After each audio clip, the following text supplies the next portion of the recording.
If you ready, man. I'm with it. Okay. I didn't get my notes. What else? I'm gonna put that in. Okay. Here we go. All right. What's up? What's up? What's up? Facebook Live, YouTube Live. It's the Great Debate Show. Jarvis Jeffries, your host. Nick Ely. Also, I got him virtually.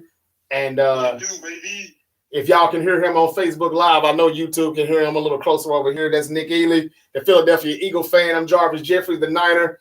Bang, bang, Niner gang.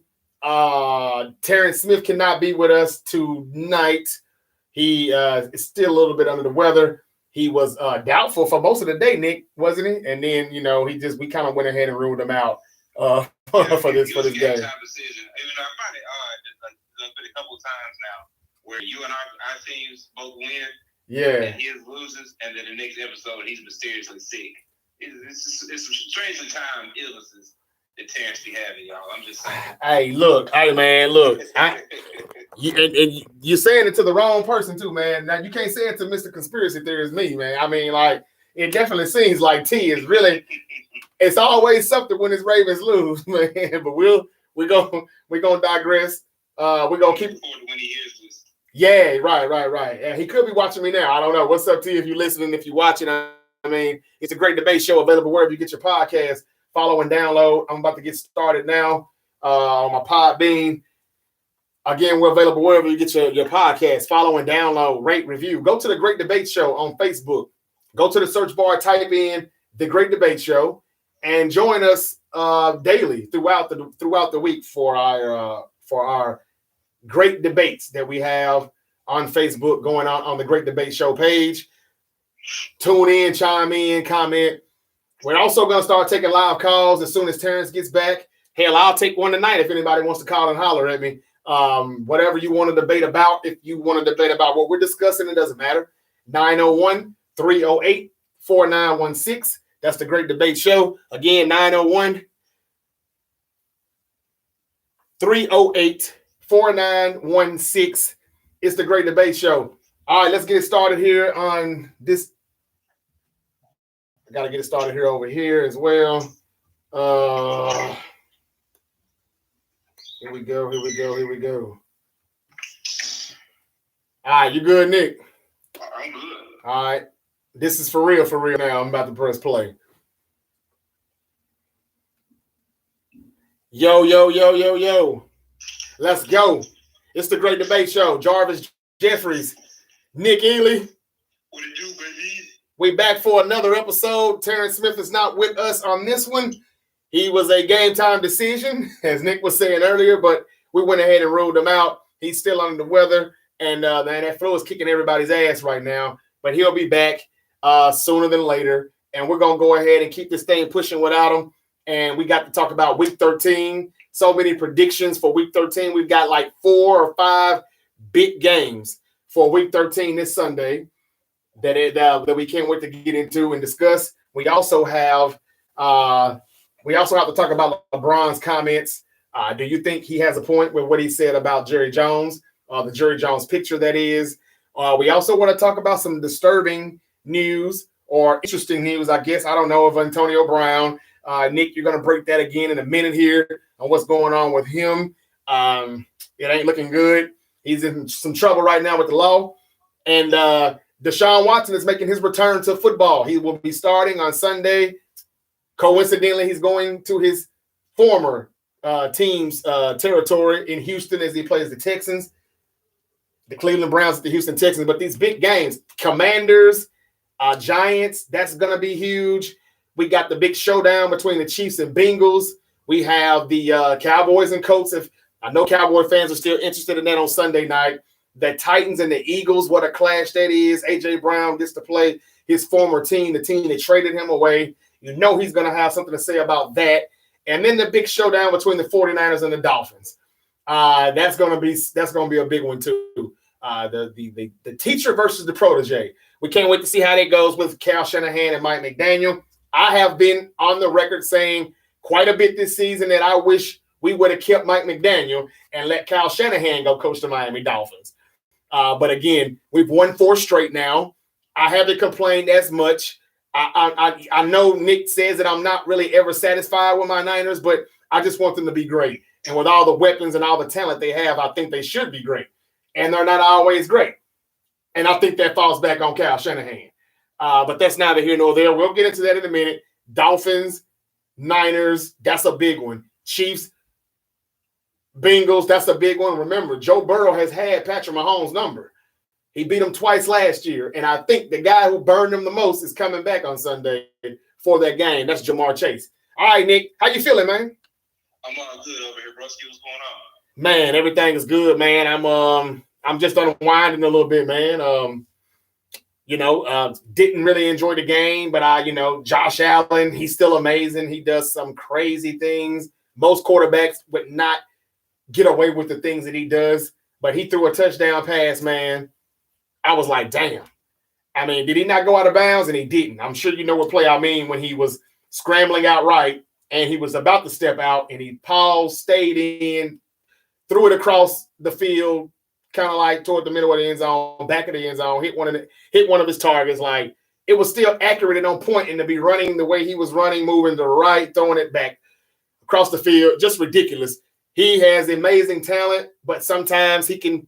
The problem with Josh Allen, sometimes he can be too aggressive. He's got that Brett Favre mentality now. He will give you one, but they dominated the Patriots for most of this game. Though, wouldn't you say, Nick? Oh yeah. I mean, this game was pretty much what we expected. 24-10 final score. I actually just watched the play you're making reference to. Yeah. Josh Allen on a touchdown pass. That's pretty. That's almost pedestrian for Josh Allen at this point. One of the best quarterbacks in the league. Right. And like I said, the Bills, did pretty much what we expected. The 24-10 game was never really in question. Bills did what a team of their caliber should do. We'll see how it turns out on the back end of the season, but solid game from there for sure.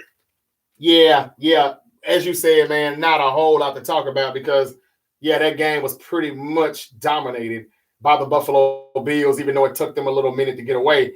I want to have a discussion about Stephon Diggs and Justin Jefferson when we get closer to the end of the season, because 1 week we think it's Jefferson, and then the next minute it's like, let's be for real, it's still the student over the teacher. It's teacher over the student, and Diggs sometimes, will show you in certain games, like, man, I'm still the best, don't get it twisted. He'll snap out and have these. He had 2 touchdowns, but they took one away because of a hold. They're always exciting to watch, but Buffalo doesn't scare me anymore, and they really aren't balanced at all. And with Von Miller being out, Nick, what do you see the Bills, even though they are 9-3 now? Am I right? Is it 9-3? 9-3, correct. Okay, 9-3 now, Nick. With Von Miller being out for at least, well, no, he just got put on IR, so I think he's going to be out for at least 4 weeks. It's at least 4 weeks. More damage done than he thought. Are the Bills dangerous at all? Are they scary? What do you think about this injury? How much does it affect them and what they do? We saw them tonight, but they pretty much always had the Patriots number, division game or not. What do you see Buffalo doing now without him? And is OBJ even going to visit them now? Or does he need to? If they get him, he's over the hump? Or seems like their problems though is way more than OBJ. I don't know that I would even look at them as a team with any serious problems. To answer your question, yes, I do think that they're still very much a threat, very much viable in the AFC. Like you said, the 9-3. Von Miller, actually, I saw a snippet from his podcast. He said that he thought he would be able to come back potentially for the next game against the Jets before he was placed on IR, obviously. But he said on his podcast he thought he may be able to come back then. So if you take his word for it as a player, he seemed to feel that this injury may not be quite as serious. Obviously, they went ahead and put him on IR. I think a lot of that has to do with the Bills being comfortable, with where they are as far as in the division and everything else. And so clearly with the Dolphins, right on top of him, and he'll miss it. Von Miller will miss that game against the Dolphins, which will be right the week after the game against the Jets on December 18th. So we'll be curious to see if the Bills will miss him, particularly in that game. The Jets, they should be able to handle, and then after the Dolphins, they'll play the Bears, and then Von Miller will be eligible to return January 2nd against the Bengals before they finish the season against the Patriots once again. So no, I definitely still believe in the Bills. Obviously, I think the Chiefs are the class of the conference right now, but the Bills aren't all that far behind. Okay, all right, got you. I think the Buffalo Bills struggle running the ball. I think they struggle stopping the run a little bit. I think they have a lack of pass rush. There's a lack of pass rush when Von Miller's not out there, and he's not going to be out there for quite some time now. So I think they're just Josh Allen's going to pass the ball 50 times a game at least, and there's going to be some games where it's 60 attempts, and they're not gonna win when it matters the most. That's what it seems like to me right now. I'm not afraid of Buffalo. If we were to get to the Super Bowl and play them, I'm not afraid of them, and I don't see them coming out of the AFC.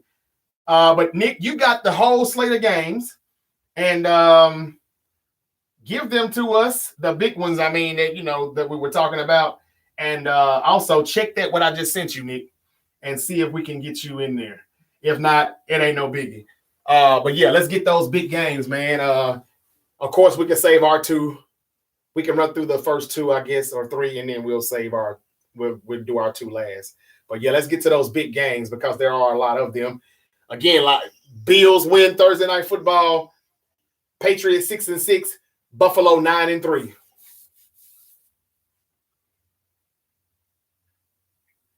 Yeah. So a couple of like I said, for sure, I want to touch first. I would look at this Jets and Vikings game. Yeah, that's going to be one of the more interesting ones for sure. Jets right. 7-4, Vikings are 9-2. Vikings 3-point favorite at home. That's a noon kickoff for that one. It always seems like right around this time of year is when things start to go left for Kirk Cousins. Right when he starts to really believe in him and think that he can really show himself to be a franchise guy. Yeah. It's when he starts to disappoint you. Right. Yeah. I'm going to give him the benefit of the doubt and think that he is able to at least somewhat hold their curse off at least for another week. Mm-hmm. I'm going to go Vikings. I'm going to go Vikings in a close one. I think that the 3-point favorite is appropriate if they are going to pull it off because I don't think it'll be by much. I think the switch at the quarterback position for the Jets, Mike White obviously balled out last week, and I think he's got a chance to do it again this week. Give me a score. Let me get a peek at what Vegas thinks. So it's not you. It's Terrence that loves Minnesota. Then that's right. Yeah, it's definitely Terrence. Okay, I got you. Now I picked Minnesota to win the NFC North also, but 44.5 is the total. I think I'm comfortable with an over there. So give me 27-24 Jets. I'm taking a push on the spread. Wow. The Jets are going into Minnesota to beat them. Hey, man, that sounds like a good – is that your – is that – I'm sorry. I meant to say 27-24 Vikings. I'm sorry. Oh, okay. Okay, yeah, you did. I thought you did. Okay. All right. I'm about to say, man, that would sound like a good one. Is this your bold prediction of the week then? But you said Vikings. Okay, cool. All right, so the Vikings, I'm going with the Vikings as well. I won't be long on that. Justin Jefferson is the man. They still got Thielen also, and they got Dalvin Cook in the backfield. I think that the Jets defense is good. Look for that matchup with Sauce. Is Sauce going to follow Justin Jefferson around the field? Ooh, that's a good question. Yeah, I think so. Well, if he takes Justin Jefferson away. He's done it with basically every other top player receiver he's played this year. Right. Well, if Sauce Gardner takes Justin Jefferson away, can Thielen beat whoever the number 2 is for the Jets? And will he take over the game, or will they just run the ball more? Or would that get, it doesn't take much for Kirk Cousins to get a little flustered. No, let's not skip the first question. Can Sauce Gardner take Justin Jefferson away? Well, I mean, you guys have really raved about him all season. You don't think he can? I'm not saying I don't think he can. Okay. I'm saying Justin Jefferson's bad. I want to know what take him away looks like. What does that statistically look like? Right. You know what I'm saying? Like, are we saying that take him away is, less than 6 catches and less than 60 yards? Are we saying less than 6 catches, less than 80 yards? No. You talk about a dude that's averaging, I think, something in the neighborhood of 100 102 yards a game or something like that. So he needs to do, in my opinion, he needs to do what you guys did. I don't know if it was Darius Slay on his own or a collective, if they did it as a collective team, but he needs to shut Justin Jefferson out the same way the Eagles did him. Because Justin Jefferson had a bad game. If he hasn't had any bad games this year, if he's only had one, that was the one. The Eagles took him out of the game completely. I don't know. I don't know if Slay did that on his own one-on-one or not. I don't know if he traveled with him all over the field, but I think Gardner does that. And if Sauce Gardner does that, and he can actually limit him, I'll say if he gets under 5 catches, and if it's under 50 yards, then he did a good job, a decent job. But now if it's like 2-3 catches for 20 yards or so, or he can't even get 30 yards and he doesn't get an end zone, then yeah, he pretty much put him on an island. Yeah, that's an island right there. And I need to check that matchup out too to see if he is, the next Mr. Darrelle Revis on the island for the Jets. I mean, it sounds good. He's in the same uniform and all of that and whatnot. But we'll see. We're both taking the Vikings still, but so let's keep in mind now, this is a guy that's averaging something like I'm looking at his numbers now. He's got 81 catches on the season. They played 11 games. So what's that? Roughly 7 catches a game, something like that. Yeah. And how many did he get against Philly? I believe none, or maybe 1 or 2. It was a bad game. It was, yeah, because they only put up 8 points. So I don't remember the coverage. I don't remember the coverages or whatever, but I mean, it just looked pretty bad. So it's like he's also at 1,232 yards, so he's averaging well over 100 yards a game. He's got nearly 1,300 yards already. Yeah, 1,232 yards in 11 games. Oh man, he did say during preseason or before the preseason even started. I told y'all before the season. He did. Hey man, y'all gonna say I'm the best receiver in this league. But we didn't disagree with him, did we? We didn't argue with him. We just said. I mean, he's very much on track for certainly the best season of his career. I mean, his best season obviously was last year, 108 catches, 1,600 yards, and 10 touchdowns. Yeah. And, I mean, right now he's sitting at 81, 1232, and 5. The only thing we didn't do, Nick, was we didn't put him and Kirk Cousins in the category with our quarterback wide receiver duos. I think me and you both went with Joe Burrow and Jamar Chase. Now Joe Burrow is starting to get it. Yeah, that Burrow is starting to get it going now, but he's had Chase out for a while. And Kirk Cousins and Jefferson are really doing their thing. But because of Cousins, you know how it is, man. We're just kind of like, wait a minute. Because you look foolish in the end betting on Cousins to do anything, anything positive when it's all said and done. As good as he can be. It's just a lack of consistency or, when it's time, he just can't get it done. So, anyway, that's enough for the Jets and the Vikings. That is an interesting game to watch. Defense, offense. Can't wait to see how it goes. Justin Jefferson, Sauce Gardner. Watch that matchup. We'll see if he's really a true number one corner, if he follows him all around that field. We'll see. What you got next, Nick? Up next, we're going to go battle for third and potentially second, depending on the result of a much later game. In the NFC East, going Commanders visiting the New York Giants. Washington is going into New York as a 2.5-point favorite. That is wow. No, I'm not surprised at all by that. Because the Commanders they've been on the road. They've won 6 of their last 7, I believe, right? And didn't you just say that? Or yeah, that's true. But I mean, the Giants. I mean, so have the Boots lost faith in the Giants like that? Is that what this is? Well, the Giants have lost 3 of their last 4, Nick. Remember, they were like 7-1, 6-1, 7-1 at one point, and we were raving about them. Well, you really wasn't, but you finally came along and said, "I guess they are for real, somewhat." And me and as soon as I said this shit, they started losing. As soon as you said it, they've been losing ever since. That's right. And Saquon Barkley, he hadn't had a 100-yard game in quite some time either. It seems. I'm not bugging. I'm just saying that, hey, whatever was going on with the Giants, and it might have been strength of schedule. That might have had a little something to do with it. They're not winning the games that they were winning. The Commanders' defense is stout. Chase Young, has he returned yet? If not, he's still coming. He's knocking on the door. I think there's a chance he's back this week. I have to look at that again. I think that's the last I saw is that they I can tell you in just a second. They said they were rushing him back, and so they just said they were going to just take it easy. And I think that's been a week or two already, maybe just one. But it seems like they're doing good enough to where he comes back. To when he comes back, man, they're really going to be dangerous. And they're finding ways to still win while he's out, as my Niners are doing without Armstead and Kinlaw. So watch out for Washington, man. And the Niners play Washington too later this season. I didn't even realize that until this week, looking at the schedule. But yeah, while Nick gets that information, I'm gonna just go ahead and say now the Commanders are gonna win. I've been talking about Taylor Heineke before Taylor Heineke was starting. Last season I was telling Terrence that hey, Washington would be all right if they go ahead and give Heineke another shot and let's see more of him.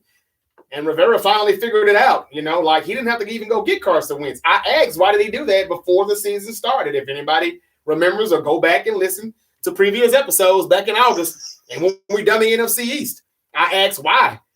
And now here we are. Wentz is, luckily for Washington, he got hurt. Not that, I don't mean any harm by that. I mean, I'm sure they hate he got hurt. But now that he got hurt, they see now, Wentz, you were not making enough plays. Heineke is making plays. He's managing the game better than you. He's not losing the game for us. And when we need him to make a drive, man, he'll put a drive together. So, and they're running the ball and playing good defense. The story about Brian Gibson, is it Brian Gibson or Brian Allen? Brian Robinson. Brian Robinson. I still didn't get it right. But his story about getting shot a few times in the robbery, a few back in August, and now he's like getting 100 yards a game and getting in the end zone, playing like nothing has ever happened to him. Give him credit for that, man. We tip our hat to him. Give him some flowers, because that's amazing what he's doing right now. Everything I'm seeing is basically saying that Chase Young is trending towards playing this week. Nobody said it definitively, but it sounds like he's probably going to play, at least a little bit. Uh-oh. See, here we go.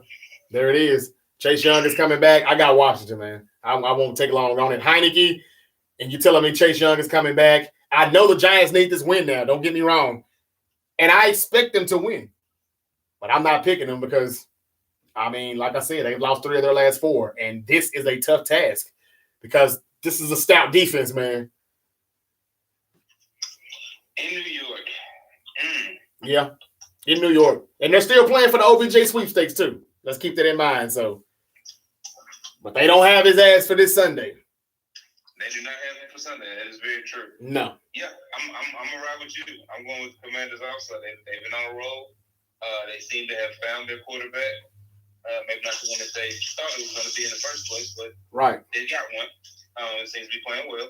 Right. So, yeah, I'm gonna ride with that. I'm going Commanders. Okay. All right. We both taking what? That spread was strange to me at first, but on further review, all right, I get it. Right. Okay. So look, Nick, we both agree with Minnesota and we both agreeing with Washington, right? Yes. All right. So let's move on to the next big game of the week. Next big one of the week, it is my turn. We got the 7-4 Titans visiting the 10-1 Philadelphia Eagles, the only one-loss team in the league. Philadelphia is a 4.5-point favorite at the crib. No surprises here. I'm taking my guys to go to 11-1. I think that those 3 ones together probably mean something to Jarvis. He'll explain that to us shortly. Eagles win. Period. A.J. Brown is a big game and a big FU to the Titans. Wow, that's it? That's just it. Eagles win, period. Okay. Eagles win. A.J. Brown, 100 yards, 2 touchdowns. Put it on your parlay. Man, I tell you, man. If there's any Philadelphia Eagles fans watching the show right now, or when you're listening to this on a fantastic Friday, it's the Great Debate Show, available wherever you get your podcasts. Follow and download. We the hottest podcast in the country right now. Look, man, this guy's gotten too arrogant. Nick Ely is just too arrogant with himself, man, with the Eagles. And I know they 10-1. I get it. And I know Sarianni's calling plays good. And he's probably going to be the head coach of the year. I know Jalen Hurts is balling and he's doing his thing, And I know Jordan Davis is returning. You didn't even mention that, I don't believe. But damn, I mean, just the arrogance is real. How many times have we seen teams win 13, 14 games in a season and then don't even win a playoff game? I just think the better the Eagles look as this season progresses, as we're come to an end, it just, I'm telling you, man, I think it just slims their chances on them winning an actual playoff game. Now, for me, they're either one and done or they go all the way to the Super Bowl. And either. To me, that sounds like you're saying we're not legit, and I don't understand that. Well, I mean, I'm not saying you're not legit anymore because it looks like you are. It's just I still have to look at the strength of schedule, the teams that you've beaten, and then when it looks like you're starting to play some competition, you struggle. You didn't beat the Washington Commanders. You struggled against the Colts. Oh my God, you shouldn't have even beat them. And then that would have been 2 straight. But then you did get it. You got the win. And then last week you beat Green Bay. But dang, I mean, like that game was a game for 3 quarters. And it's like Green Bay sucks. Aaron Rodgers is still Aaron Rodgers now. That can Okay. happen. It hasn't happened against no other defense, though. But it happened against yours. Oh, I mean, Dallas. He did get Dallas. I'll give you that. I'll take that back. Yeah, okay, my fault. And guess who Dallas playing Sunday? The Colts. So if that game come up close, then what? Hey, man, I haven't. So what if the Colts beat them? Then what? I haven't made my prediction for that game yet. I don't know. I'm not saying that they're not. I'm just saying that as of now, from what we know, he only sliced the Cowboys up when it mattered the most, and he does that. He's done it his entire career. But other than that, he hadn't looked too good. He looked damn good, though, last Sunday night against your Eagles, and you're getting gashed up the middle. I know Jordan Davis is coming back, but, man, don't you think he may be coming back a little bit too soon? I think he's trying too hard to stop Derrick Henry. I think he's trying too hard to make sure that he, can stop hearing all the noise and all the whispers that's going on right now. He hears it, that the Eagles, I don't trust him. Bart Scott, I don't trust him. Jarvis Jeffries, I don't trust him. Like it's something missing. And the only flaw that you got is that interior the run defense in the interior. And I think that even when he comes back, he's coming back too soon, and he could re-aggravate that ankle injury because he's a big boy. And I'm telling you, if he goes down again, he's going to be done. Well, here's the thing. What I saw was suggesting almost that he could have been back. Not against the Great Bay game, but the game before. The Texans. No, that was Colts. Yeah, so what I saw was just that he felt as though he could be back for the game against the Colts. But obviously he's RIR, so he didn't have a say in that. So if he felt like he was healthy enough to go 2 weeks ago, you see what I'm saying? By the time he gets to this, he ready to roll. Right. So with that being said, it doesn't sound like he's rushing. It sounds like the Eagles were being precautious. Obviously because we want to have him for the playoff stretch. I think he should have sit out to the playoffs. Now, again, I'm being a little biased when I say this because that dude does kind of scare me. And I think that if he is back 100% or close to 100%, and they've already added that depth, they've got more bodies with Linval Joseph and Ndamukong Suh, then, this could be a problem. But again, even though this team is physical and they're built for the cold weather, so are the Niners. There's no other team that can come into Philly and beat them probably like us. But we're built to do that. So, but again, if Jalen Hurts is running and using his legs like he did last week, if that's going to be a thing of the present a little bit more, we're going to see more of that as well, then, you got to pick your poison, and good luck with that. I'll give you that, Nick. I'm telling you that. Y'all are dangerous now. I'm just saying that you're getting gashed up the middle still, and I'm going to talk about it until it stops, until you stop it. Until you stop the bleeding, I'm going to talk about it. But we're going to see. We'll see. What else you got? I'm sorry. You picked the Eagles. That means we can call Jordan Davis the bad daddy to stop the bleeding. We're going to see. I will say this. If there's anybody that he needed to come back for, this is the person he needed to come back for, and that's Derrick Henry. Because of that, I'm taking the Tennessee Titans. I think the Titans are going to upset them. That's my bold prediction of the week. The Titans will upset the Philadelphia Eagles, and I'm going to predict that game to be Titans 27, Eagles 23. And I think just the cold weather, I guess it's going to be cold in Philly. I'm sure it is. I think that they'll just ground and pound them. I think they'll win TOP. I think they'll hit them with the play action. And all of this talk about Todd Downing or whatever his name is, the offensive coordinator in Tennessee, I think he gets another good game under his belt because he didn't have a good one last week, but he had one the previous week before that. He just went and got a DUI or whatever after that, immediately that same night. But I think he comes back. Maybe he was drinking that night. Maybe he'll be drinking this Sunday. I don't know. But I'm taking the Titans in an upset because I think the Eagles they're not going to go 15-1. They're going to lose again at some point. And I think this is the one. I don't see them losing again until maybe I'm not sure if the Cowboys are going to beat them in the second go round either. So this is the one nobody's thinking about. Give me the Titans. They're really good against NFC East teams also. So anyway, give me the next one, Nick. It is, by the way, it's expected to be 46 degrees. Oh, that's not very cold. That's not very cold at all. But, the cooler it gets, the more these defenders start to make business decisions when they hit that big moose called Derrick Henry. First of all, 46 degrees is cold as hell to me. Now, it may be cold to them, and I understand because once you get going, you buzz puppy, you sweat, whatever. Right. 46 degrees is cold as hell. I feel you. But 46 degrees in Philly is like a spring day to them, I'm thinking. So, right.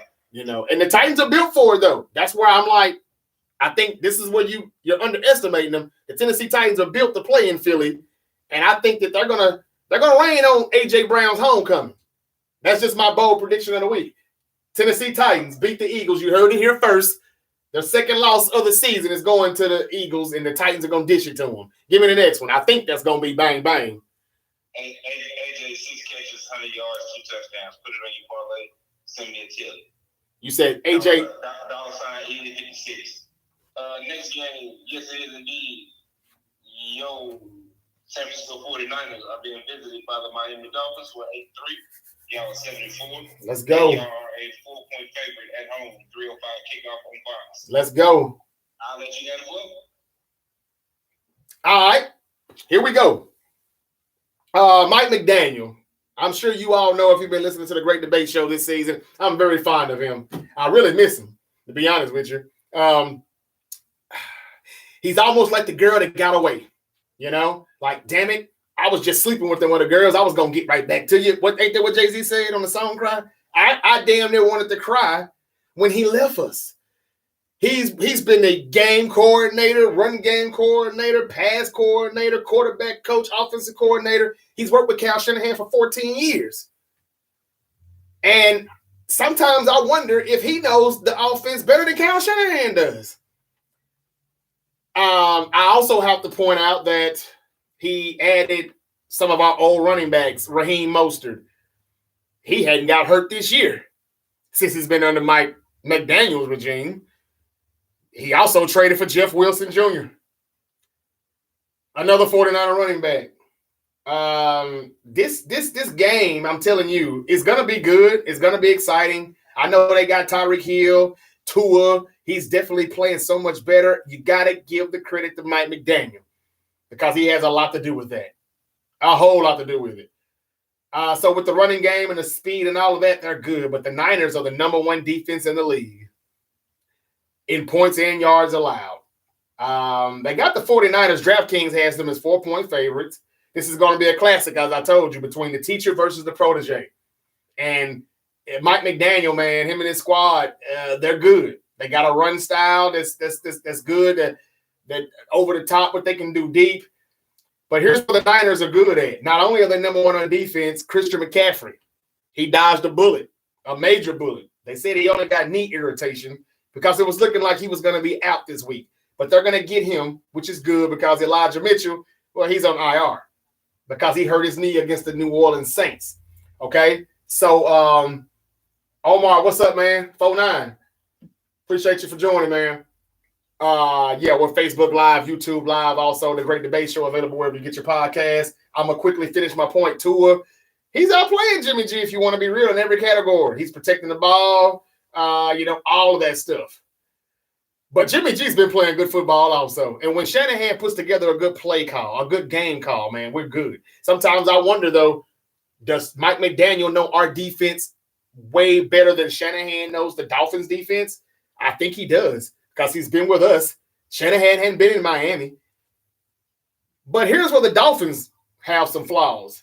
Their lack of pass rush. It's not that good. They're all right. I know they added Melvin Ingram. Have you seen Melvin Ingram? He looks a little chunky also, but that's neither here nor there. I hope I'm not saying that and he sacks Garoppolo 3 times on Sunday. But the Dolphins just do not have enough on the pass rush. Their defense is not as good as it was when Brian Flores was there. So I said all of that to say this. I'm taking the Niners. I think when it's all said and done, both teams will be 8-4 on the season. And bang, bang, Niner gang. Christian McCaffrey's there. He's playing. Debo, he's been week to week. But I think we're fine even if he doesn't play. Everybody's coming back. Eric Armstead should be coming back on Sunday. Y'all don't know, unless you're a Niner fan, how key that is. So, again, even though we're running back down, we still got Davis Price, whatever that is, his name is, and we got the other guy, Jordan Mason, so we're good. Are the Dolphins going to make some plays? Yeah, but DeMeco Ryans is going to keep everything in front of us, and we'll zone him to death. And hopefully we can get some turnovers. Hopefully, everybody flies to the ball. If Fred Warner names gets called more than once in the first quarter, the Niners are going to win. When you don't hear Fred Warner's name, we're probably not going to win because that means he's not flying around. He's not making enough plays. They're finding some type of way to, keep him blocked off from making a play. But he's the general. And when everything is going good with him, everything else works out. Armstead is coming back. Expect Bosa to make some noise. Tua, be careful. I will say that because I didn't like how I saw that injury that he had. It was hard to watch. We all felt for him. This is not a good game for Tua because I don't think they're going to be able to keep him clean. With Armstead coming back, Bosa's going to be loose. If we get a lead, it's over with. Watch out, Tua. I got the Niners. Nick, I'm sure you're ready to disagree with me. I hate to be this guy. I do. Nah, go ahead, man. Because, in the previous game that we talked about was obviously with the Eagles. And, of course, you expressed the upset that you saw coming. And I think you remember pre-show, I said, I think I can find me an upset in here. Right. This is it. This is the upset. I think, and you said the key to it, and you didn't even realize it. In the middle of the analysis, you said, DeMeco Ryans is going to keep everything in front of him. I did. The problem with that is there's no keeping Tyreek Hill in front of you. Because if you actually keep him in front of you, he'll catch it in front of you, and then he'll run behind you. And I think that there's potential for this to be a explosive Tyreek Hill game, one that, will certainly be on the ticker on SportsCenter. I'm thinking, something in these 7-8 catches, 150-plus yards type deal. Right. I just think this is how I got a funny feeling. Sometimes you just go into the game and it's like, you look at it, something feels a certain way. And I think that's going to be the key to this game. I don't think it's going to be an answer for him, whether it's him catching the ball in front of you and running past you, or whether it's him running past you and Tua throwing it most of the way down there. I don't know about all the way with Tua's arm. Yeah. I'm liking what I'm seeing from the Dolphins, man. I feel like they're battle tested. Obviously playing in the tougher conference in the league, and I think they're gonna be ready to roll. So I'm picking the Dolphins to win. So yeah, as you put them parlays together, Nick, I can tell you right now, and you just made your analysis in the middle of your analysis or toward the end. You just said something that was huge. It confirms why I'll be right and why the Dolphins will lose to my Niners. When Tua throws those deep bombs to Tyreek Hill, and they're sometimes a little underthrown, and he has to wait on it and just go get it. We got a few safeties that will go get that ball before Tyreek Hill if it's underthrown. It better be accurate. Now, when Mahomes was throwing it to him, all right, it is what it is. You got me. What can I say? But with it being Tua, man, we've got a guy they call Tasmanian, little young Troy Polamalu. He goes by the name of Hufanga. Now, that guy is all over the football field, and he makes plays. And he will be there to snatch those balls out of the air if they're underthrown for Tyreek Hill. And if they're watching the film, you got to know him, Jimmy Ward, and Tashawn Gibson will be ready for that. We're stacked when it comes to that, and we've got 3 or 4 major injuries out of the secondary as it is, and we're still that deep. So that's the reason why I'm not worried about coming into Philly, Nick, for those same reasons I just said. Now that AA is coming back. So ain't that something? I'm getting my DT back. You're getting your DT back. Ain't that something? All right. But I think my team wins and yours will lose. And then, is that a surprise to anybody here on the Great Debate Show? I'm picking my team and I'm not picking his.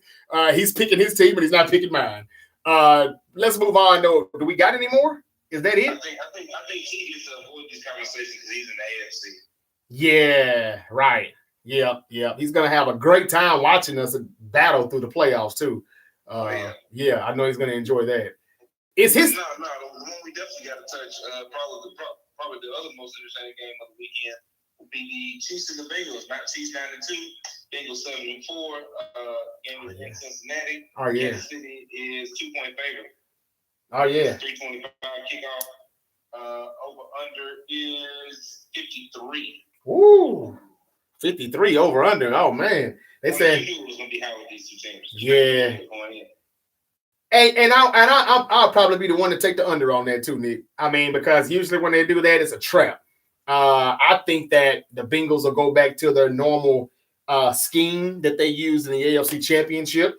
I don't know if they did it in the regular season victory or not, but they did beat the Chiefs twice last year. I think in the championship game, they had a lot of plays where they only rushed 3 and they dropped back 8 in coverage. And for some damn reason, Patrick Mahomes just seemed to be confused as ever. And he struggled, and they end up losing in that game. It was a good one, but Burrow did his thing. He had a few 3rd and 10, 3rd and 15 scrambles that he got for first downs with his legs. And Mahomes was just scrambling, running around, couldn't find people open. He might have even threw a few picks. I'm not sure. But the Bengals kind of have the Chiefs' number. So, Nick, as much as I want to say the Chiefs are going to get them this time for sure, I'm not. Am I being a little biased? Yes, I am. Man, to hell with the Chiefs. Even though they're great. They are. But damn it, I'm sick of them already. I guess they're right. People do hate dynasties, or people do hate teams that are just that great unless it's your team. I'm hating on the Chiefs on this one. I'm not going to lie. No cap. I'm just straight hating on them on this one. Give me the Bengals, Joe Burr, Joe Cool. Who they? Charles, you're going to disagree on this one. You know that, right? I'm sure we are.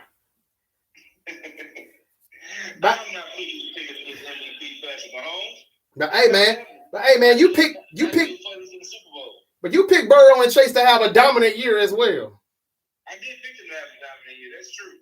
But okay. The thing that you said when you were talking about this game, in terms that you were referring to the game back in the AFC playoffs, is that Patrick Mahomes did not seem to be able to find people open and make decisions in the way that he has shown to be able to do this year.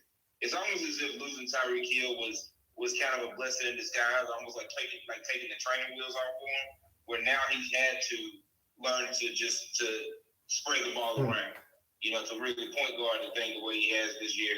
I was going to say he's having an MVP season, almost 3,600 yards on the year, 29 touchdowns, 8 picks. Keep in mind he's got 6 games to go, so we're looking at something that looks like 5,500 yards, maybe 45 touchdowns, and 12 picks. Just saying, that's an MVP stunner every year. And I'm not picking against him. Like I said, he's learned. He's really taken a step forward, which is scary to think of, and his ability to really point guard the Chiefs offense. And so I think that is going to be the difference between that and what happened last year. Okay. Glad to see Jamar Chase coming back, though. I definitely see it being a good game. I could see something like 35-28, 35-27, something like that. You could be right. But I'm going to take the Bengals 28-24. And that was that under? No, that's still over 53, isn't it? 28-24? No, that's under. Okay, I'm taking 28-24. Right on the nose. That's where I want it to be. Under. Give me the Bengals. Joe Cool, baby. Joe Cool, baby, 52. That's what it's going to be. 28-24 Bengals. Is that it now for the football? Yes. Other than that, Deshaun Watson makes his return to Houston. Yeah. So, Deshaun Watson. That's right. Deshaun Watson is returning on Sunday to Houston to play his former team, the Texans. This is his first game since 2020 season ended. And, hey, my man Omar Richmond is on Facebook Live right now, and he told me to tell you, Nick, meet him in Arizona. Meet us in Arizona. You know what that means. He a Chiefs fan? Of course not. He's a Niner. Yeah. How we gonna meet y'all in Arizona? Y'all got to come to Philly to play us for the right to go to Arizona. Well, he just means for the Super Bowl weekend if you want to just join the festivities or whatever, you know. I mean, if you want to go watch my team, that's fine. He just won't be there unless they buy tickets. He meant the other way around, Nick. But yeah, I got you. I got you. All right. Look, so we're moving on here with the Great Debate Show. Available wherever you get your podcast. Follow and download to the hottest podcast in the country. Jarvis Jeffers, Nick Ely. Terrence Smith is going to be back with us as soon as he gets well. Okay, so the Colts and the Cowboys, that's one more Sunday night. It's the Colts playing Jeff Saturday, playing on the Sunday night. The Cowboys they're rolling. They're on a roll. They're hot. Real quick, who you got on that one? Oh, and the Texans lose too to the Cleveland Browns, of course. It'll be a bad sight because there's about 10 women going to come protest Deshaun Watson. Some of the victims or whatever, or accusers, whatever you want to call it, they're going to be there just to let Deshaun Watson know we're still here or something like that. And I don't know. But they're going to be there. You talked about that last episode. But give me Cleveland, and give me the Cowboys against the Colts. I know that the Colts. I don't know. They let Jeff Saturday get the first win, and I don't know. It hadn't been looking so good. Even though they've been playing good, but I guess the Cowboys win this one. I'll take the Cowboys. I'll take the Cowboys over the Colts also. I think it'll be a decent game.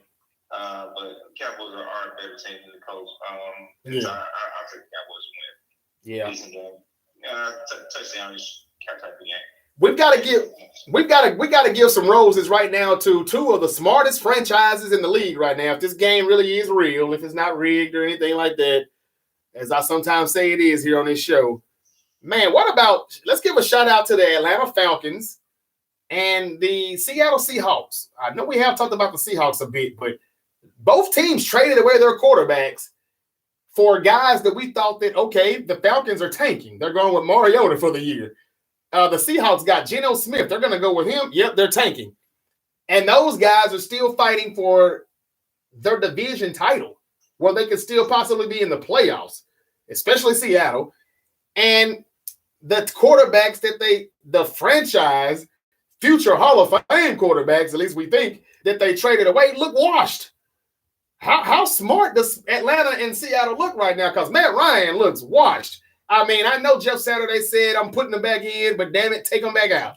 He ain't doing that much either. I'm sorry. And Russell Wilson, oh my God. He's got teammates wanting to whip his ass, and he just got there. You hear about his birthday party? Who? Whose birthday party? Russell? Russell Wilson, yeah. No. So Sierra threw him a birthday party. I think he said his 34th birthday party. Like, I didn't even think Russell Wilson had birthday parties. Yeah, Sierra threw a birthday party and invited the whole team, and like half of them showed up. Half the team showed up. Yeah. Wow. I got you. I mean, I get that if everybody wasn't there, anybody could have had a conflict of interest, had something going on. Not conflict of interest, but conflict of schedule. You know what I'm saying? Whatever. They could have something going on, but you would think 85%, 80% of them would be there at least. Right. Half out of 52. Right. Wow. 26 out of 52 showed up. So that's where the rumors are coming from about how he's lost most of the team already. I mean, that's it. And Russell saying that that's not true. Old teammates talking about Seattle. Man, it's not looking good for real for Russell in Denver. There was a report that came out on Thursday also from Bleacher Report that said that NFL execs know for a fact, or it is believed, that Denver wanted Aaron Rodgers in the first place. Oh, yeah, right. I mean, well, so they just settled for Russell? after they couldn't get AR. Yeah, Okay. Once Green Bay signed him, that was over. So gotta move on. Right, but right. And it's 2 years in a row though. Aaron Rodgers thought he was getting traded, and you can tell from his body language that he doesn't really want to be there. But he'll keep taking the checks until he's not there. But he thought he was going to be a Niner during the 2021 draft because the Niners still weren't not quite about the draft trade yet. They made a few more calls, and they said, "Is Aaron available?" And for a minute, he was. And Aaron told a few people that, "Man, I'm about to go to San Francisco," and everybody was like, "What the?" What in the Feezy? And the bomb, it was about to be a bomb drop, but instead, something happened last minute where it didn't work out. And then that's when they said, all right, we're taking Trey. So that's what I've heard. But anyway, that's neither here nor there. We got the Cowboys.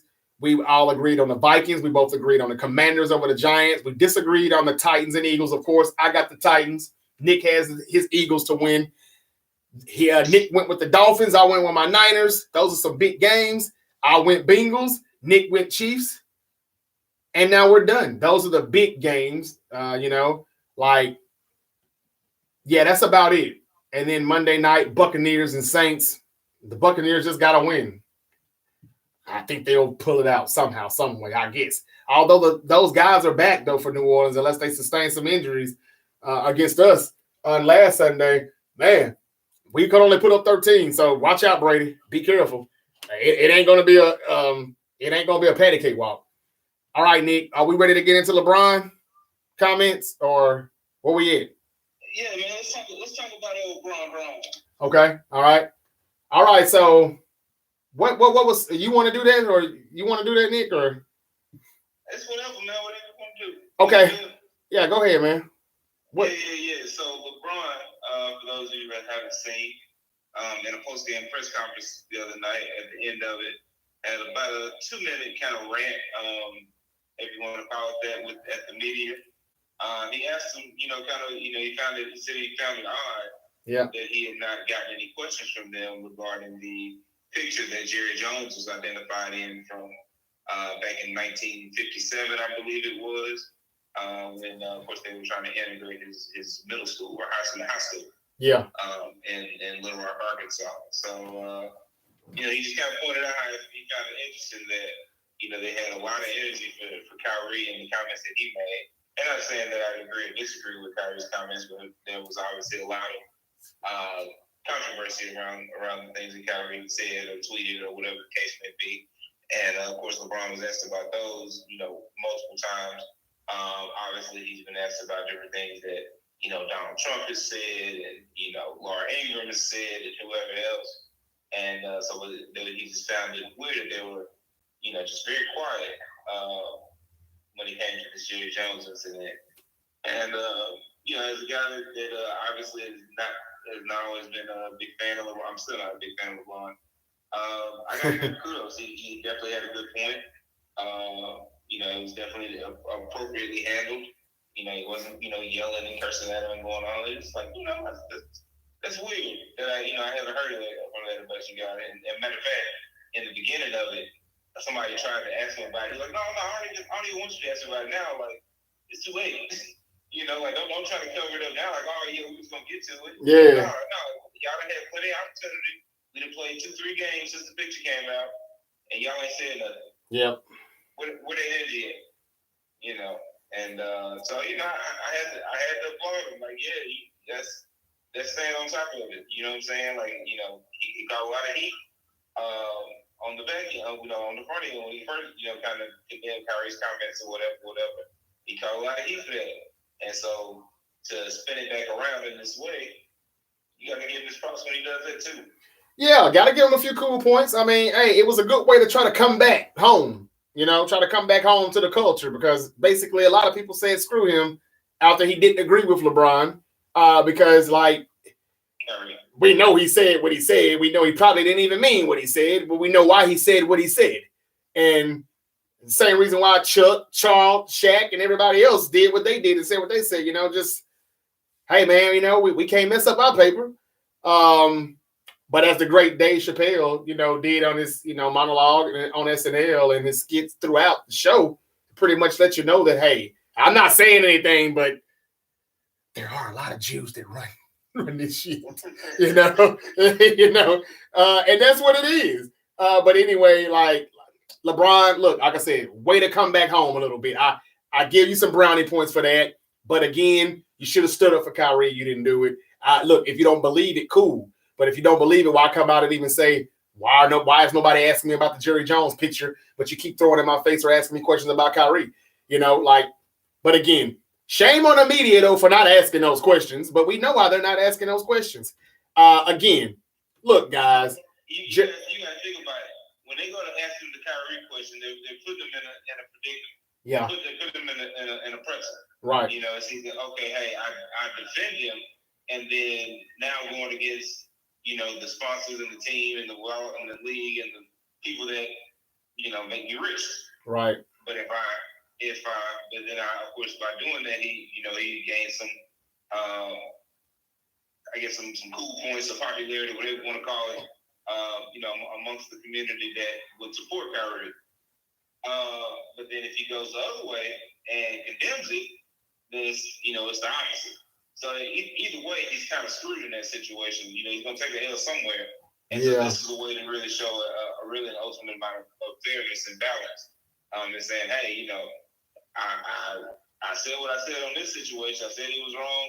He did what he needed to do to fix it. And then I came out and said, hey, I felt like what the Nets was doing was excessive. And so, you know, he for whatever you felt about that, he said he was consistent.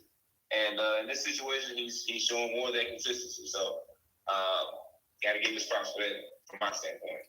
I agree with you 100%. In the end, still, I like people to be consistent. If you're gonna be that way, well, on one side on heads, be that way on tails. Well, he has been consistent for the most part, but you know, like when it matters the most, he really dropped the ball with that last one with the Kyrie thing. But again, way to save face, because that's all I see that was about. But again, he's not wrong. I'm gonna say this, and I'm gonna drop the Jerry Jones thing.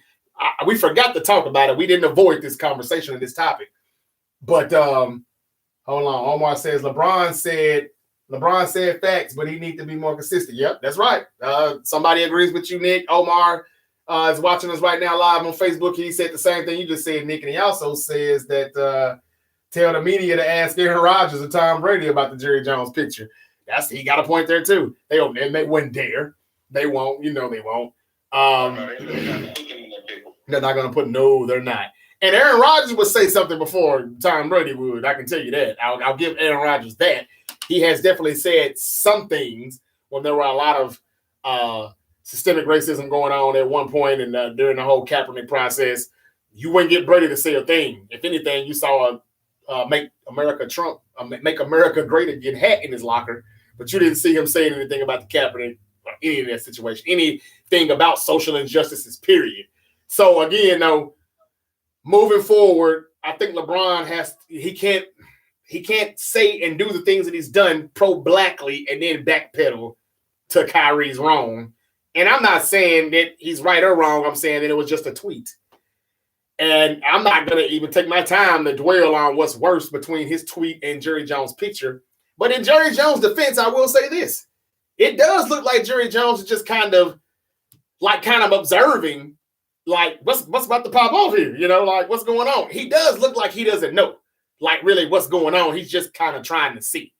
There's also cameras in that picture. Like, I guess those are journalists or reporters or whatever, and they're knowing to be on point whenever school starts, I guess, to make sure, hey, let's see if they're going to let the Negroes in today in the building. I'm not sure, but I don't know if anybody paid attention to that. There are a few guys with cameras and microphones, like getting ready for something, as these young black boys are trying to go inside the school, and these white boys are like, it looks like they're about to try something, like, no, you're not getting in here. But Jerry Jones really does look like he's just kind of like, what's about to pop off here? Now, I say that, and I still will also remind you all that this is the same man in that picture, boy in that picture at 14. Because I don't want to judge somebody from something they did at 14. But at the same time, in his 70s, he told his whole team, I dare you kneel, when the whole Kaepernick stuff was going on. You know, and Dak just said, I'm going to put my hand over my heart proudly. And he need. And Dez Bryant just said, man, I got a family to feed. You know, so politics or nothing, morals or nothing that mattered. It didn't matter at that time because the boss or the slave master said so. So again, take that how you want it with a grain of salt or whatever. I don't care. I said what I said. But that picture again is bad, but it ain't that bad. Just like the tweet, it's bad, but it ain't that bad. He didn't quote it; he just tweeted it. But again, hey man, it doesn't take much these days to be anti-Semitic. It seems you just gotta just do what LeBron and everybody else did a few weeks ago. But I agree with you and Omar. He's got to be more consistent. Okay, Antonio Brown, we're about to wrap this show up. We're coming up on the hour, but we had a lot to cover and we covered it. But Antonio Brown is about to go to jail or something, right, Nick? Like I think the police are like outside his door right now trying to arrest him for what's the arrest? What's the warrant again for domestic battery or something? Misdemeanor domestic violence. Yes, apparently he threw a something and hit a mother of multiple of his children. Scrolling through the article here real quick. Threw a shoe at her. He threw a shoe at her on November 28th. Mm-hmm. And an argument and then attempted to evict her from the, I guess he owns the home that she lives in. And he attempted to evict her out of it and then locked her out. So, all you can do really at this point is pray for the best for Antonio Brown, to be perfectly honest. I think, I'm not even joking about this. I think I've said it before that we may be literally witnessing this man dealing with CTE in front of us. Yeah. And I mean, it's like every other week at this point. You hear something crazy coming from him. And so I hope it's weird. It's kind of a weird position to be in because on one hand you hope that it's not CTE. Obviously, you don't want somebody's brain to be irreparably damaged. But then to some extent, you want it. You almost want that to have that excuse because if this is just who he is, then that's more disturbing that he's just that person as opposed to it being, a disease that is hindering him. And so from that standpoint, whatever it takes to get him, get him safe from other people as well as from himself, I hope he gets that and gets whatever help it is that he needs. Because like I said, this is not looking like it's going to end well. No, it doesn't, man. That's about all we can do is pray for old AB right now, man. Look, I told people a few years ago when we first started the Great Debate Show here that if you wanted to go back and see what's wrong with Antonio Brown and why he's tweaked out right now, and he has been for quite some time, go back to, I think, 2014 or 2015. I think it was 2015. It was a hit that he took. I believe it was the Vontaze Burfict hit. But it knocked him out. It knocked him out cold. And I thought he was dead for a minute. I'm not going to lie. Like, Vontaze Burfict was the last guy. Well, him and James Harrison. But I think Burfict was the last one remaining out of that pillar of players that still was like, F the rules. We're still old school. We're going to do it the way we do it until we can't do it anymore. And, yeah, I thought AB was dead. Antonio Brown hadn't been the same since that hit. His dad has said he needs to get help. I think we're kind of watching the story of Chris Benoit or Junior Seau, whatever you want to call it. It's triggering to that. And at some point, I'm not trying to wish anything bad on him because, again, I'm going to pray for the brother too, man. We may be seeing the end of him if it keeps getting worse. He acts out. He does stupid things. We didn't even talk about the incident in the pool or whatever that he was doing with some of the. Didn't he flash some of the people in the pool or whatever somewhere about a few months back in the summer? I mean, like, the dude is gone bonkers. He's gone nuts. And it's not him in his right mind. And that Vontaze Burfict hit is the reason why you can see Antonio Brown is no longer really, working with a full deck of cards. That's just it. That's CTE at its finest. All right, so we talked about AB. We talked about LeBron. The Lakers are playing better. Nick, you're not a Laker fan anymore, are you? You really were just a Kobe fan or what? My Laker fandom is on suspension until some specific roster changes are made. Wow. Okay. Hey, I ain't mad at you. Nick, Terrence should have been done that then with his Knicks. He should have really done. Well, he didn't talk about him or claim him, but he claims him, but he won't talk about him. Maybe he needs to just put him on suspension. I'm more Grizzly fan these days. Yeah, go Ja, go Grizz. Yeah. I hope Desmond Bain comes on back so we can get some wins, get some more wins. We're starting to kind of it's got to be it's to the point now to where it's Ja 35, 40 or better, or they're not winning, and that's not going to cut it. And I'm watching Jared Jackson real closely because some people keep telling me, man, he's not all of that. I'm watching him closely. I'm observing. And NBA, okay, so Utah started off hot. They cooled off some. The Cleveland Cavaliers started off hot, cooled off some. And then they kind of starting to heat it back up again. Donovan Mitchell and LeVert, they're pretty good in that backcourt. And they're a damn good team at home in Cleveland.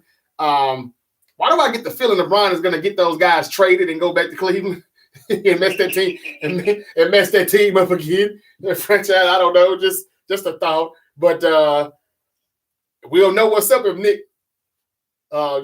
takes his Laker fandom off suspension after LeBron leaves. We'll know what's up then. But Nick, I ain't got nothing else, man. We've talked about the NFL. Week 13 is going to be some good games. Some big games, even the ones that aren't that big, like the Raiders and Chargers, it's still entertaining. It's going to be an offensive juggernaut. Niners and Dolphins will be the game of the week. I know you think it's going to be the Chiefs and the Bengals, but it's not. It's going to be the Niners and the Dolphins. It's going to be more competitive, more close. I won't be surprised if the Bengals defense is a bit stifling on the Kansas City Chiefs. Man, they've got some good guys on that end. They get everybody in coverage. Eli Apple. Nobody's talking about how good Eli Apple has been playing as a Bengal. I don't know how long he's been around, but he's never been considered much of anything other than a slot corner or just a decent number 2. But every time I turn on the TV, he's making plays along with Jesse Bates and the safeties and all of that. But Hendrickson and the other guy on the edge, man, those guys are pretty good. They drop 8 in coverage, I'm telling you. If they play like that again, Mahomes just really seems lost. I don't know why other teams hadn't done that. He's going to underneath. He's going to take whatever space they give him, he's going to eat it up. That's all I was like, and that's the difference in what he is this year as opposed to what he's been in previous years. In previous years, when he got to scrambling and looking around, he was looking to sling it to Tyreek somewhere. Now that Tyreek's not there, he's looking underneath. He's looking at what's in front of him. And saying, okay, I can make this 5-yard pass, and maybe this guy breaks the tackle and turns it into 15. Or if not, hey, we got 5 yards instead of nothing, or instead of me throwing a pick. That's the maturity step that I feel like he's taking this year, and that's going to be the difference in games like this. Well, maybe I should switch the game plan. Maybe they should do more press coverage, bump and run. I don't know, and maybe they need to tighten it. He is going to burn you up big. But who's going? But who's going to do it though? Who's going to do it? I mean, if the corners are weak, of course, yeah. I've seen that happened to us a few times, but that was terrible defensive play calls at that time by DeMeco Ryans. With Javarius Ward playing man with a bad growing, like, no, stop it. Or maybe that's when he hurt his growing. I don't know. But that was just bad play calling. Maybe they tighten it up a little bit. And, I think they can still, if they throw it underneath, I think they fly to the ball. And I think that they'll still be fine if they can just get a turnover here or there. Man, you want to Travis Kelce is going to look like Calvin Johnson in his mug. Okay, well then they're going to stick with the game plan. They'll drop 6 or 7 back in coverage, if not 8. Maybe not 8. They don't need that without Tyreek. But I'm taking the Bengals, damn it. Joe Burrow, Joe Cool, and I said what I said. Yeah, I'm player hating on the Chiefs.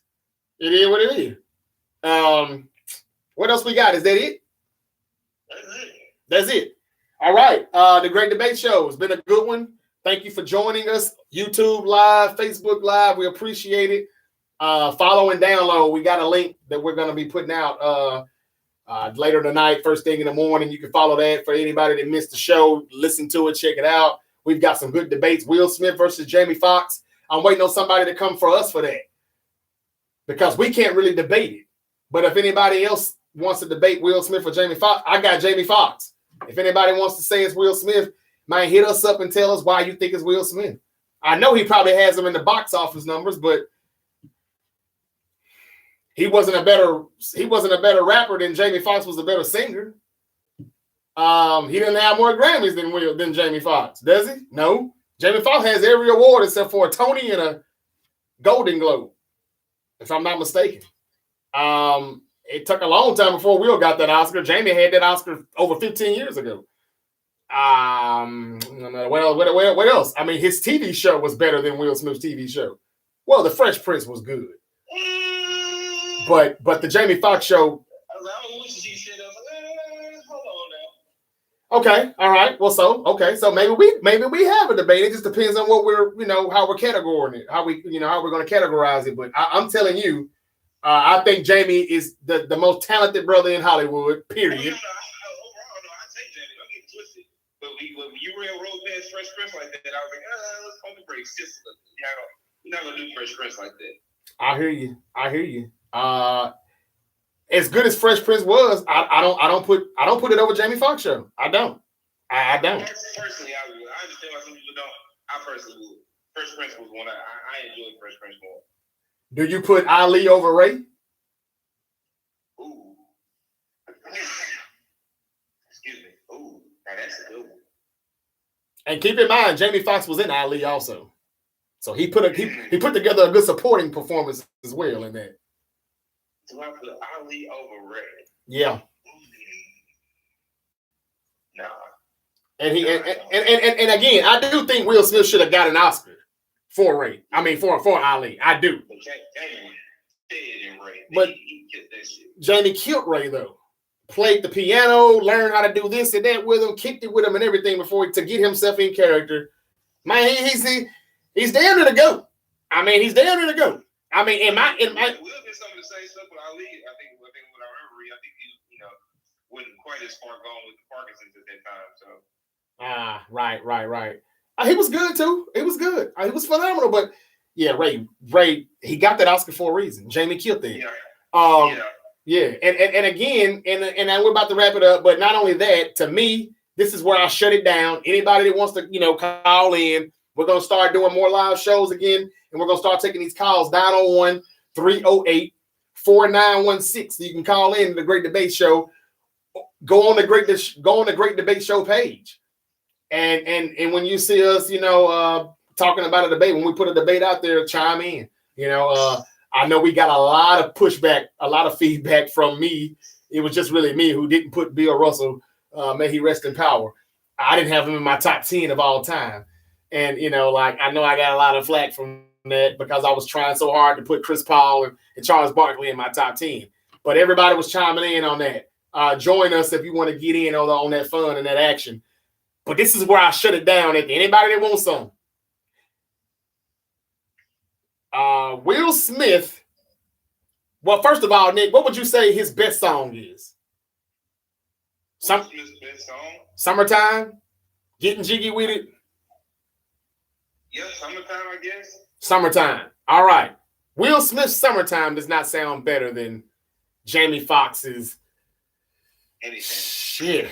That's really anything. But I was gonna say Fall for Your Type or Blame It or hell, even his feat with Kanye. Kanye really put him in the game too. We got to give him some flowers too for that. She said she wants some Marvin Gaye, some Luther Vandross. Hey man, that was Kanye, who put that together. And Jamie just went in and said, okay, yeah, I can sing that, I can do it. And then bam, there's his singing career. And I just think his singing career was better than Will Smith's rap career, or whatever you want to call it. But that's just my opinion. I think that they both have their share of good movies and average movies. But I didn't get into a lot of the Will Smith movies, though, man. I'm sorry. Outside of Pursuit of Happiness and The Bad Boys, which I was there for Martin, more so than Fresh Prince. But other than that, I didn't really get down with a lot of Will Smith movies. I didn't. I like a lot of Will movies. I ain't gonna lie. I like Bad Boys. I like Men in Black. I'm one of the few people that like Wild Wild West apparently. Hated it. Wild Wild West. It did box office now. He's got Jamie for the most part. He's got him with the numbers. But those movies, I don't see how Wild Wild West pulls in the numbers that they pulled in. Men in Black, I just. I like Hancock. I I liked I Am Legend. I liked all that shit. I ain't gonna lie. I didn't like any of that. I'm sorry. I liked all of those. Yeah, I don't get down with any of those type of movies. I'm sorry. That just that's not me. Hancock was different, and I would say I like the whole what am I trying to say? I like the whole plot and everything of it, and but just no. At some point, I'm still like, all right, I'm out. This is enough. Let me see. Hancock, no. Yeah, that's it for me, man. The Bad Boys, the Pursuit of Happiness, and Ali. That's the GOAT. That's the GOAT stuff for real for me. Now I will say, Focus was pretty good. A lot of people slept on that. You haven't? I have not seen Focus. No. Check out Focus. It has a. And the other one I didn't like was that. Did he do that Netflix movie? Daybreak or Daylight or something like that? Yeah. I hadn't. I ain't like that either. I hadn't caught that. Okay, so thank you. Yeah, I think they're supposed to be doing the second one. I won't be seeing it. I ain't like the first one. I feel you. Thank you for letting me know. I won't have to check it out either. Don't waste time. Now, Nick, I will say this: if we add the reboot of Bel Air to this, then we got another debate. I can't wait for that second season. I think it's coming out in February. Yeah, Bel Air is dope. It is dope for real. Now, but rewatch the first season. But I can't throw that in there because like Jamie, we got to stick with the 90s on there. Jamie had one in the 90s. Will had one in the 90s.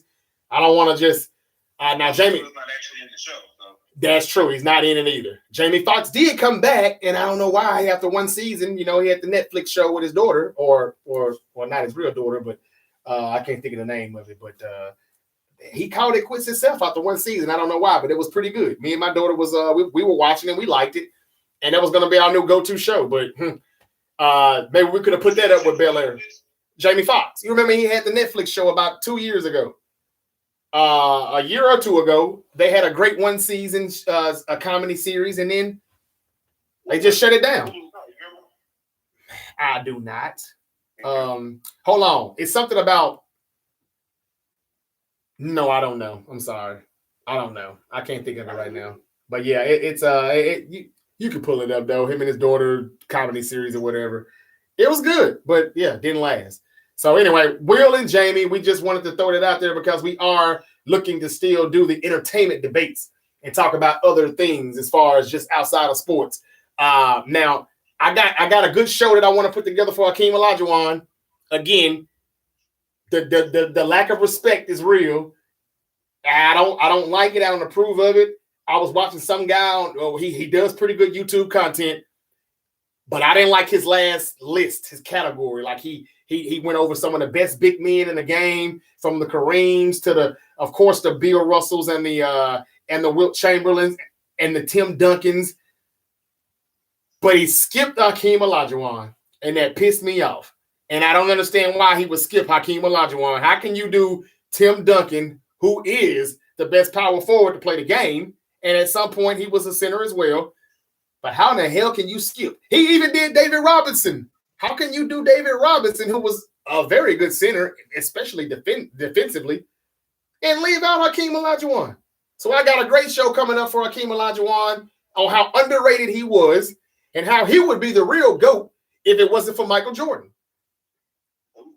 Oh, yeah. Yeah, hot take. I mean, think about it. Who won championships when Michael Jordan retired for the little short time? Hey, now you know how I feel about Hakeem. You rock with no, yeah, that's right. You do rock with Hakeem. You do. Yeah, you just had the direction you can come for an argument. You know how I feel about Hakeem. Well, I guess I'm looking for somebody in the audience to come from me on that one. Because I'm sure somebody will say, Jarvis, no, Olajuwon is the best center of all time. Somebody's going to jump on that debate because nobody says. Kareem or something? They're going to. Kareem, all-time lead scorer. Okay, that's cute. Yeah. But Hakeem beat them all, just about. I mean, he beat Kareem. He beat he beat a lot of players, a lot of good players, a lot of good dynasties. He ended them. He came in the league and he dominated. He dominated in Houston. He dominated in Houston in the pros. The boy was bad, and he would have got. He beat up David Robinson. He dogged him at times, and that was the best defensive player in the league for several years. He dogged Kareem in his late years. I know it was his late years, but he swept him in the playoffs. He beat the dude has did a lot, and he's not getting the credit that he deserves. His footwork was phenomenal in the post. Let's not forget he dogged Shaq as well. He swept him. He also beat Patrick Ewing in the finals. I mean, he dogged David Robinson. He dogged Karl Malone. He dogged anybody that came in his way. He was the best player on the Houston Rockets at all times. He was so good that Clyde Drexler knew, man, I got to go over here and give me a ring. That dude was good, man. And if it wasn't for Michael Jordan, I'm telling you, Olajuwon would have had 6 rings. But anyway, we'll come back and we'll do that at another time. We're out of here. That's enough. We talked about it. We talked about Russell Wilson. And when Terrence comes back, we're going to make him tell us. Well, we can't make him. We're going to try to make Terrence tell us, for once and for all, is Russell Wilson a system quarterback? Is he or is he not?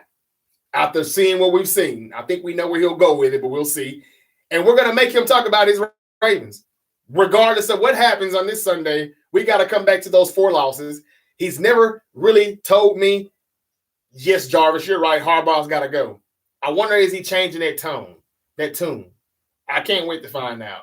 The Ravens have a fairly easy one this weekend, but then again, you never know. You never know, especially the way they just, have these meltdowns. That's all we got here on the Great Debate Show. We just kind of wanted to let you know that. 901-308-4916. Call in for some live shows and debate with us. Yeah, you can pick the debate. Usher versus Chris Brown. We didn't get to go all the way with that one because we agree on that. At least us 3 do, the good guys. But there were plenty of younger people that went with Usher. That's fine. I mean, they went with Chris Brown. I beg your pardon? Huh? You said the other people with Usher. I was with the other people. I was with Usher too. Yeah, but I was wrong. Yeah, right. No, I was wrong. It was mostly Chris Brown that the younger people were going with. But again, yeah. So if anybody thinks it's Usher, yeah. I mean, if anybody thinks it's Chris Brown, come on and holler at us because we went with Usher. I think that when you listen to, when Confessions dropped, man, that's Let It Burn. What album was Let It Burn? That was what was the one? 8107. That's the 8107. Oh, I see. It's a rap. That's it. Whatever it was, yeah. That's it. That's it. I mean, I think you could have stopped there. The songs on that album right there. It's a rap. Confessions. It's a rap. But anyway, if anybody thinks that it's Chris Breezy and that's a bad boy, don't get us wrong. That's a bad boy. He really used to be a bad boy. He really used to be before he just kind of went gangster on us. And again, but yeah, he's a phenomenal talent. But yeah, we're gonna figure something out. We're gonna get some more debates going. But that's all we got for you here tonight or today. It's a fantastic Friday on the Great Debate Show. When you hear this, we were live on Facebook and YouTube, and we will do it again. And maybe me and Terrence will get some wrestling shows in here. Maybe we'll also get that Jay-Z versus Nas thing going on in here. But I would really like for Jay-Z to drop another album to make it more interesting because Nas has dropped 3 in the past 2 years, and Jay-Z hadn't dropped one in over 5. So we of course there's a lot of catalog to go by, but the fact that Nas is still dropping content, we may have to charge changing our tune. Like, who's really the king here? Who's really the GOAT? Is it Jay-Z or is it Nas? If we ever got a versus between Wayne and Jay-Z, and Wayne said he would never do a versus unless it was with Jay-Z, who will win it? That's a debate because Nick is not going to go with anybody outside of Lil Wayne. Am I correct? You are correct. Yep. So we're going to try to get all that stuff popping, and real soon. It's the Great Debate Show. We're about to get out of here. Hey, man, y'all be safe, please. It's crazy out here in these streets. We out. Peace. I appreciate y'all watching. Thank you. Oh, I appreciate you, man. Hell yeah, he stamped. The GOAT is Kendrick Lamar. Of all time, Omar, you mean today? That's interesting. He definitely got a GOAT album for this year. Ain't no doubt about that. Hey, that's interesting. Okay. You see, they don't give us the credit that we deserve. Oh, a lot of times they think that us guys, you know what I'm saying, we hit a certain age and they think we just hating and they think we're still stuck on our generation. We don't want to get down with the new school. For you to say Kendrick Lamar, even though Kendrick Lamar is on a deeper level than a lot of these guys or these younger guys are doing today, rapping about today, but for you to still say him and you didn't just say Pac, which is the obvious, easy choice to go with, it shows, you know what I'm saying, you know, like we do have open minds. We're listening and we're realizing that you can't always say, hey, it's Pac, it's Biggie, it's Jay-Z, it's Nas, it's X, or it's KRS-One and it's Rakim and it's, you know, whoever. At some point, you got to wonder, when do we put Lil Wayne in here? When do we put Drake and Kanye in here? When does Kendrick Lamar go in the top 5? At some point, we do have to realize that some of the people that we used to have in it has to come out and make room for some of these people that's in it, you know, like today. I don't know. But you get it, though, and I appreciate that. You going by the lyrics? He definitely got lyrics now. But if you just go by lyrics only, I mean, there's a lot of people that could be the GOAT. And there's a lot of people that are truly the GOAT or is the GOAT, and we could be like, hey, but he didn't make this type of stuff. I mean, Pac wasn't just a lyrical genius. Biggie was more lyrical than Pac, but it's the songs that Pac made. Kendrick Lamar is a lyrical genius and a genius in a lot of ways. But if you're just talking about lyrics, can we say Kiss or Fab or, you know, Tip after you know, the time in jail? You know, I mean, there's a lot of people with the flow, Wayne with the lyrics, but it's just so much more, you know, factual statements versus creative lies. You know, who was really rapping about the dope dealers that they followed in the streets, were really rapping about the real lives and what they saw, what they did. You know, like what album was the artwork was just like from top to bottom. We can listen to every track. Those are the things that we're gonna be looking for when we do this GOAT thing. My top 5 changed over the past 2 years. And like DMX, how long do we keep people like DMX is like my number 5? But how long do I keep X, Biggie, and Jay-Z in that top 5 when people like Kendrick keep excelling and they're still doing their thing? Drake still doing his thing. I don't know. I can't think of, it's so many other people that I could be mentioning right now, but I can't think of them right now. But I don't know. At some point, I'm telling you, though, and everybody that's watching, man, it's going to be at some point we're going to have to start taking some of these people out. Right now, my top 5, again, I really got to do it over. To be honest with you, talking to you all as well here on YouTube Live, my top 5, man, I'm telling you, man. I mean, right now it's still Pac 1, and I think Biggie is still 2. But at some point, man, Biggie, how long is Biggie gonna hold that crown when people keep excelling and doing more and more? Now I know it ain't his fault that he passed. It ain't Pac's fault that he passed. But Pac still did enough to hold that spot down. It's been Pac, Biggie, Nas. It's been Pac, Biggie, Jay-Z, Nas, and X. That's been my top 5. Then I think at one point I pulled somebody out and I threw T.I. in. And then I think at another point, I almost took Biggie out because of how much more work that some of these other cats have done. And it's been good stuff and they've been consistent. And I think I almost took Biggie out just to bump Jay-Z up to, I think, 2. And I think I had Nas 3. I might have put X at 4, T.I. at 5. Then I think I might have came back and said, you know what? Man, who was it, man? Who was it? I think I almost went with Kendrick or Eminem.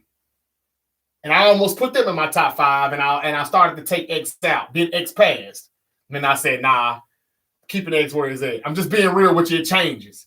I know. Biggie only had 2 albums. That's what I'm saying. It's only so long that we can keep him in there. Scarface ain't making my top 5, but he definitely a top something. He's number 1 when it comes to just one of the realest ever, to be honest with you. But I can't say top 5 though. Again, it's just 5, man. That ain't easy. We're gonna figure it out though. I'm gonna go back and I'm gonna regroup. Oh, I know. At one point, I had Lauryn Hill in like number 3. And I know she's not a rapper, but you know what she did. So I had Lauryn Hill in there also. Nah, not Ice Cube. No, not top 5. Nah, not for me now. Not for me. We need to do a top 10 though. And the top 5 is hard. But I think 6, 7, 8, 9, and 10, I got it mapped out pretty good. But where you got M at? Do you have M in yours? I know a lot of times people say he talk about a lot of BS they don't want to hear about, but when he just get down and he just want to just bar for bar, he just want to flow and go in. I ain't too many messing with him. That's the only person I know that pretty much got Wayne on the songs that they've done together and the feats and everything like that. No M? Okay. I don't know, man. You said just going by lyrics. That's why I brought him up. I don't know, man. Right now, I'm lost for words because it's pretty late and I'm tired. But man, I don't know. The top 5 keeps changing, though, man. Like I almost put Drake in my top 5 too. I was debating if I wanted to put Drake, Wayne, or Nicki Minaj in my top 5. It's 2022, and the same people can't be in your top 5 in 2022 that was there in 92. It just can't. That's what I'm saying. Rakim. A lot of people got Rakim in their top 5. How long is Rakim gonna stay? Is he that great to where he stays in the top 5, and you don't think that somebody has surpassed that by now? And from this day and age, from T.I. to Wayne to M to I don't know what you're going by with Rakim. Hell, Rick Ross made a lot of good albums. He made a lot of good albums at one point. He has an album that's top 10 all time in my book, Deeper Than Rap. Man, I don't know, man. It's a lot. And that's the good thing about this debate because there's so many people to go from. But I got tired of hearing about the KRS-Ones and the Rakims. Just because I don't think they had a lot to choose from. There weren't a lot of options then. Now that is expanded. Kanye got to go somewhere in here too, or Ye, or whatever you want to call him. If you look at his albums, the music that he's made, he's got some bops, he's got hits, and his producing. Because I'm sure it's a lot of tracks that he's produced. Number 1s, he's produced a lot of big time tracks that some people don't even know that he was responsible for. And then I'm also going to do another one about the writers, top writers and producers. And Missy Elliott and Timbaland will probably be my number 1. They'll probably be the GOAT because everything that you heard from 97 to like 03, 04 was written and produced by Missy and Timbaland. Including the days with Aaliyah and Up Jumps the Boogie and all of that. Tweet, all of that. That was the other group. I can't think of their name. Missy wrote all of it. Helped produce all of it. Timbaland produced all of it. So, well, we're going to do that too. Top 5 producers and writers, because there's a lot of songwriters that don't get the credit they deserve. Look at the credits and stuff at these. Everybody got these music streams now, these music apps. Look at the lyrics, look at the credits, and you'll see like nobody wrote more than Prince, who wrote all of his stuff. Babyface, who wrote all of his stuff and all of everybody else's stuff. And of course, that brother that's locked up, R. Kelly, wrote everybody's shit too. I know, we kind of get canceled for saying anything good about him, but we can't take away what the boy did. When he's an R&B GOAT. And he wrote a lot of stuff as well on top of all the bops that he had. So Man, I'm gonna do it all: R&B, hip hop, movies, the TV series, all of it. You just heard us talking about Will Smith and Jamie Foxx, so y'all can join in. It's just all, you know what I'm saying, fun debates. Nobody right, nobody wrong. That's it. I didn't held y'all way too long, but that's what that little button for: fast forward, rewind, whatever you want to do.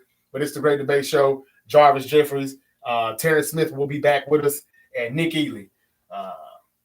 Again, whenever y'all ready to have some debates, man, we go live. We'll give you the number again. Hit us up, give us a call, and we can go in. I'm still up for debate with the Tracy McGrady versus Kobe Bryant debate. I still think Tracy McGrady was better than Kobe Bryant from the years of 2001 through 2005, in my opinion. There was nothing, and Kobe said that himself. Rip, may he rest in power. But Kobe said it himself. There was literally nothing that he could do that Tracy McGrady couldn't do. And he struggled with him more than any other player because he was just as good as him, if not better, and he was 6'9". So, and that's facts. But the knee injury in the back, T-Mac wasn't T-Mac anymore. But if you put him anywhere other than Orlando Magic, y'all would have really, y'all really would have seen what's up. I'll do that, man, for sure. I'll get with you a little later. All right, but I'm out of here. Hope y'all enjoyed. It's the Great Debate Show. Again, we're on Spotify, Apple Podcasts, Google Podcasts, Amazon Music, iHeartRadio. Like I said, everywhere you get your podcasts, we're available. Thank y'all for watching, listening. YouTube, we appreciate you. Bang, bang, Niner game. We're going to beat the Miami Dolphins on Sunday. To the Niner fans, we're going to beat them. To anybody that cares, we're going to win. I think so. And we'll both be 8-4 at the end of the day. And the Chiefs are going to get upset by the Bengals. And I got the Titans over the Eagles. Those are my bold predictions. Put them on a parlay. Drop you $25, $40 at the most on it. And see what'll happen. I mean, don't put the mortgage on it. Don't come for me if that shit go left. But I'm just saying, like, I can see the Titans surprising the Eagles. They're going to try so hard to get A.J. Brown the ball, and Derrick Henry just going to pound. It's time for him to have a good game. He's due for one. We'll see. Justin Jefferson did the same thing when he played Buffalo and they played Stephon Diggs and whatnot. So, again, I'm out. Y'all be safe. Peace.